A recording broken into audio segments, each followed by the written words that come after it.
Salut tout le monde, j'espère que vous allez bien. Aujourd'hui dans cette nouvelle vidéo, on va voir et décortiquer ensemble le nouvel haut de gamme de chez Xiaomi, le Mi 5.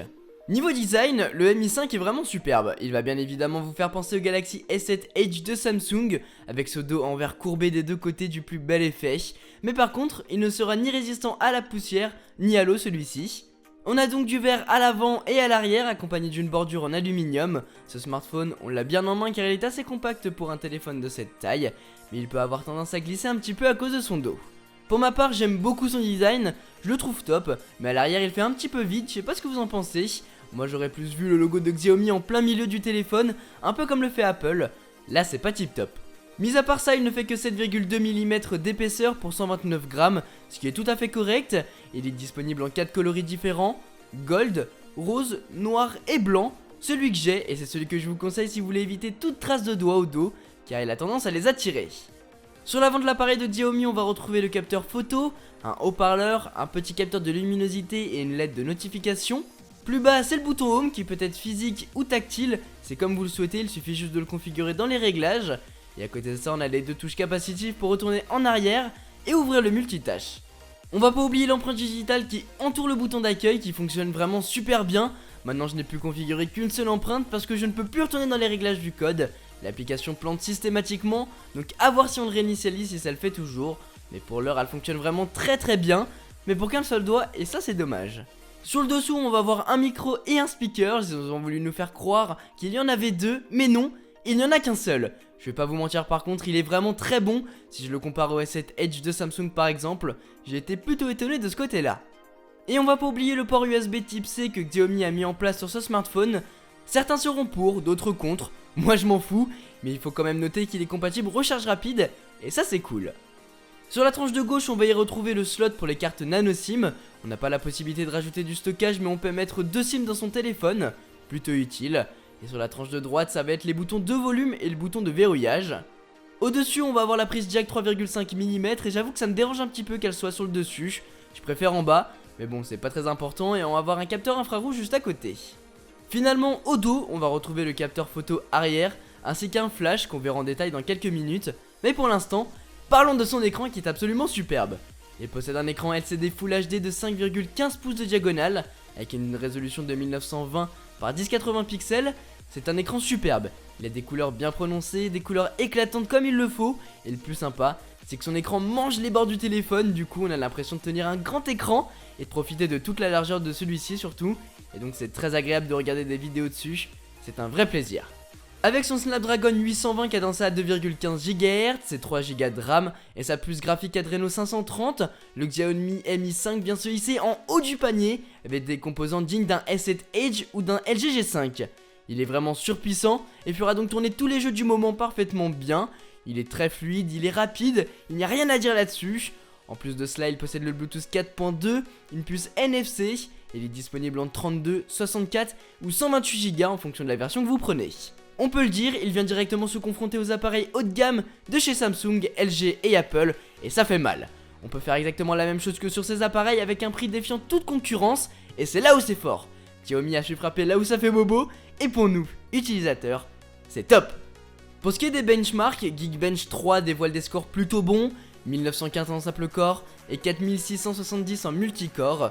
Antutu quant à lui annonce un score de 110 135. On a donc des scores très bons qui démontrent que le Mi 5 en a sous le capot et fera donc tourner parfaitement bien son système d'exploitation qui est Android 6.0 Marshmallow avec la surcouche habituelle de Xiaomi, Mi 8.7. Alors, il faut aimer. Pour ma part, je n'ai jamais été trop fan de cette surcouche. En plus, on a quelques petits bugs d'interface comme des éléments qui n'ont pas été stylisés, des mots qui ont été oubliés d'être traduits, des menus qui ne fonctionnent même plus comme celui de l'empreinte digitale dont on a parlé tout à l'heure. Sans compter toutes les applications de base installées, ça fait beaucoup. Mais sinon, ça fonctionne très bien. Je n'ai jamais eu de gros bugs ou de ralentissement particulier. Les applications de Google fonctionnent très bien de mon côté. Et vu que c'est rapide et fluide, ça fait plaisir à utiliser. Finalement, on peut bien le personnaliser en changeant le thème de son appareil. Et on peut aussi changer la transition des pages, rajouter des widgets, etc. etc.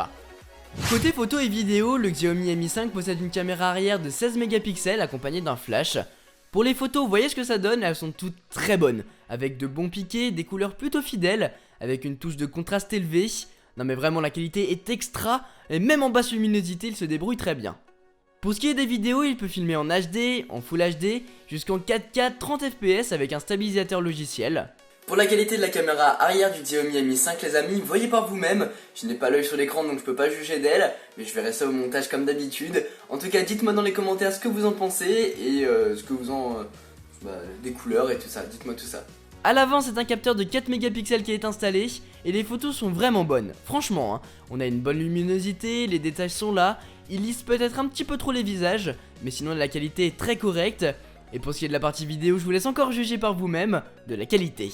Alors les amis, pour ce qui est de la qualité de la caméra frontale du Xiaomi Mi 5, vous voyez par vous-même de la qualité, moi en regardant de plus près, d'un œil juge, elle est plutôt pas mal, bien contrastée avec un grand angle, ça c'est très appréciable, mais sinon c'est pas mal hein. Dans l'application, vous allez pouvoir glisser vers le haut pour révéler des filtres, ou bien vers le bas pour voir les modes de l'appareil photo, comme par exemple le mode fisheye. Par contre faites gaffe, c'est un traitement logiciel donc il ne sera pas tip top, mais en tout cas c'est là. Pour ce qui est de la batterie, l'autonomie est très convenable. On est là sur une batterie de 3000 mAh qui tient globalement la journée, pas plus, pas moins. Mais si jamais vous avez besoin, vous pouvez choisir un profil, soit celui par défaut, le mode marathon, le mode sleep, ou vous pourrez même personnaliser votre propre profil. En gros, dans chacune des catégories, des fonctionnalités vont être enlevées comme le mode 4G, la luminosité va diminuer, et je dois dire que ça fonctionne plutôt bien. Vous pouvez même dire qu'à partir de 20% par exemple, je passe en mode marathon et à 10% je pense au mode sleep et l'économie se fait ressentir. Maintenant si vous avez votre câble USB type C sur vous, vous pourrez recharger votre Mi 5 en mode recharge rapide et ce en 1 heure, vous serez donc prêt pour une autre journée. Un mot sur les fonctionnalités quand même, on n'a pas grand chose d'intéressant, si ce n'est le mode à une main pour passer sur un écran de 4,5, 4 ou 3,5 pouces de diagonale. On peut aussi gérer les appuis longs des touches de son smartphone. Et petite option supplémentaire, on peut mettre en place un contrôle parental pour bloquer l'accès aux applications. Petite chose à rajouter quand même, le téléphone que j'ai reçu capte mal les fréquences téléphoniques de Free. Après il y avait des moments quand je téléphonais je captais nickel, mais à d'autres moments où c'était brouillé, on entendait mal. Donc je ne sais pas s'il y a juste mon smartphone qui est comme ça, en tout cas je tenais à le notifier. D'autant plus que la version que j'ai reçue, je crois qu'elle est chinoise et c'est pas la version française, donc il est possible que le vôtre, si vous vous le procurez, soit différent. Pour conclure, ce nouvel haut de gamme de Xiaomi, le Mi 5, est vraiment très bon dans beaucoup de domaines. Que ce soit l'écran, en passant par la photo et la vidéo, en faisant un petit détour côté performance, il n'y a rien à dire. Je pense que ça peut être un très bon compromis si on souhaite avoir un téléphone très puissant, mais sans vouloir mettre trop cher.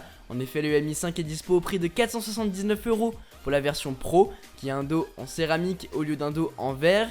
Il possède 4 Go de RAM et 128 Go de stockage. Mais pour la version que j'ai là, il vous faudra débourser environ 350 €, donc le rapport qualité-prix est juste exceptionnel. Après pour ce prix, il faut accepter les défauts, à savoir des petits problèmes dans l'interface, certains bugs avec l'empreinte digitale, mais dans son aspect général, si ça ne vous fait pas peur, et que vous êtes un aventurier prêt à conquérir la muraille de Chine, je pense que vous pouvez vous jeter dessus. Voilà les amis pour mon review du Xiaomi Mi 5, j'espère qu'il vous a plu. En tout cas moi ça m'a fait plaisir de vous le présenter. Si vous avez des questions n'hésitez surtout pas, la barre des commentaires est là pour vous. Et n'hésitez pas à mettre un petit pouce en l'air, ça fait toujours plaisir. Sur ce, c'était Quentin, passez tous une très bonne journée. Tchou.